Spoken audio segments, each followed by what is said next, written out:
And I'm now turning to Dr. Fabio Petito from the University of Sussex, who will have the a very difficult, almost impossible task to wrap up the whole day of discussion and to come up with concluding remarks. So you are very brave. Thank you for the encouragement. Yeah, I was involved into the discussion of the topic for this Congress. It was, too many topics. Very complicated, then they choose the very simple one, understandable one. Well, thank you for the encouragement, and of course, it's an impossible task to bring some coherence to what was a very rich and diverse set of discussion, and definitely make some injustice because I don't have the time, to discuss some of the specific aspects of every single paper. But overall, I think you have something which makes for a very interesting initial research project, which could definitely shape into an important intervention. Why? Because not only we are at this going back to this very, very influential piece of writing. We might like it or not, but it's been by any standard the most influential piece of writing on international affairs of the last half a century. And also what struck me, and here is the way in which you were setting up, is it's a piece of writing which is changing its meaning as the time is progressing. You identify some of the key events through which also to read this clash of civilizations, 9/11, you mentioned, the rise of populist Donald Trump, and it's clear that, this discourse, which emerged as a post-Cold War discourse, meant then something different, probably even that Huntington didn't necessarily want after 9/11, and then it means still something even different in the era of populism and Donald Trump, but it's still there. Why is it still there? Well, some of these topics have discussed and emerged. To me, I think, and this is 3 points, my first 3 points I would briefly, I think because we might disagree with some of his phrasing, but he did capture some big structural changes of the international system. One, he was writing this because he was perceiving that, and that's probably geopolitical points, the end of the Western-centric and American-centered international system.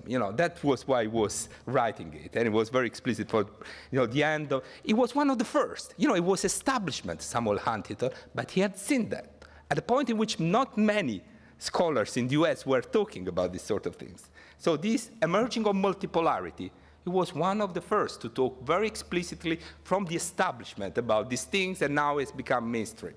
The other point, which I think is even more important, is that he captured something, that there was a major ideological shift that was happening with the end of the Cold War.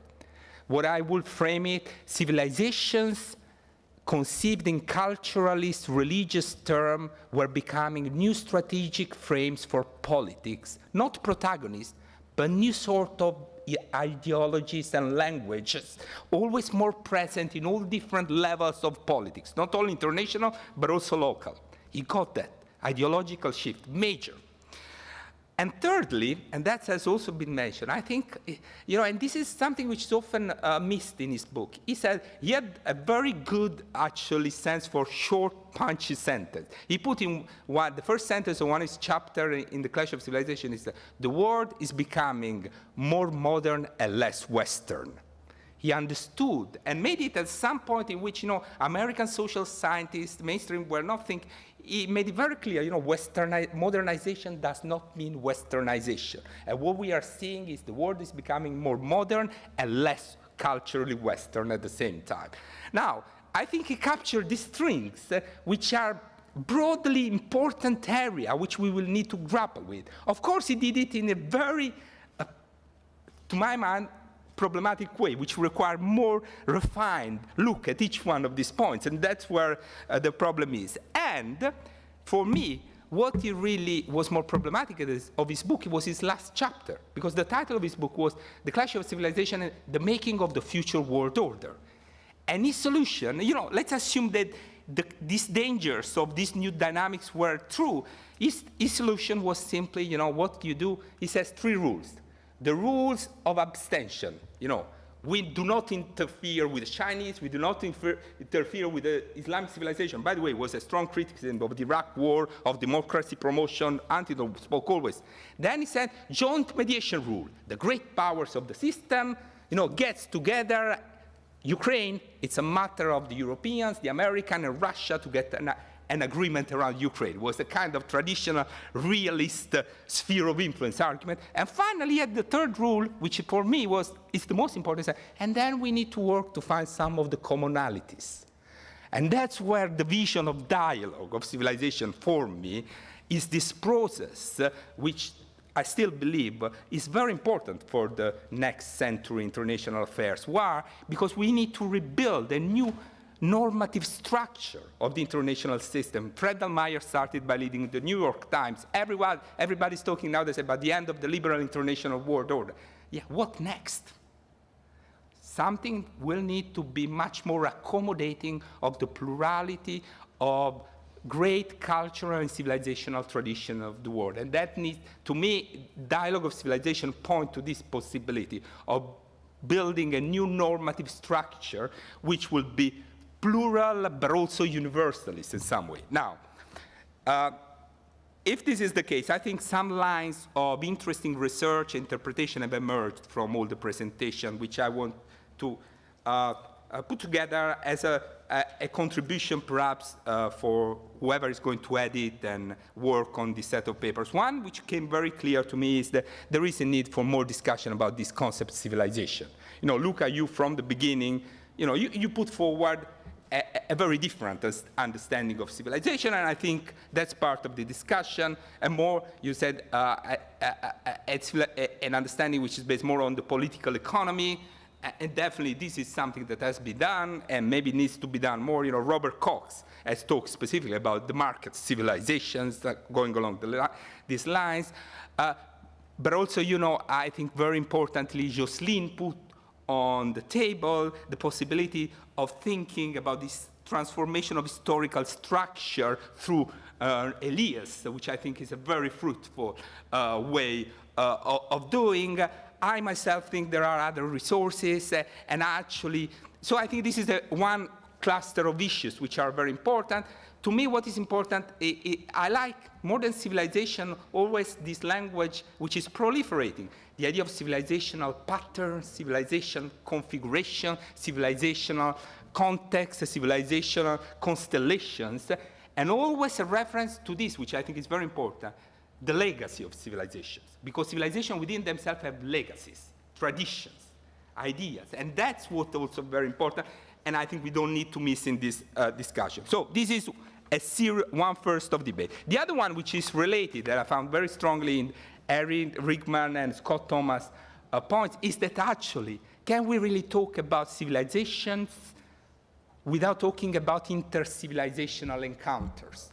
No. That's one of the main problems in the Antintonian way of thinking. He never understood fully that actually civilizational patterns are a result of historical, gigantic inter-civilizational encounters in the forms of dance, conflicts, exchanges, all sorts.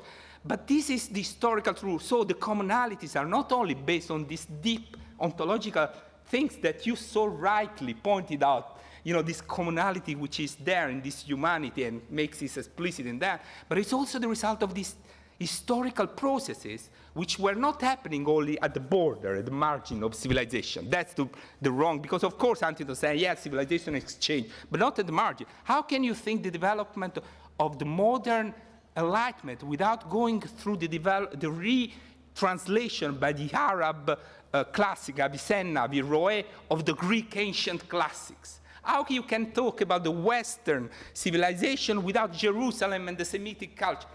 Buddhism and India and China civilization, and I could go. There is inter-civilizational encounters are constitutive of the development of what we call this civilizational configuration.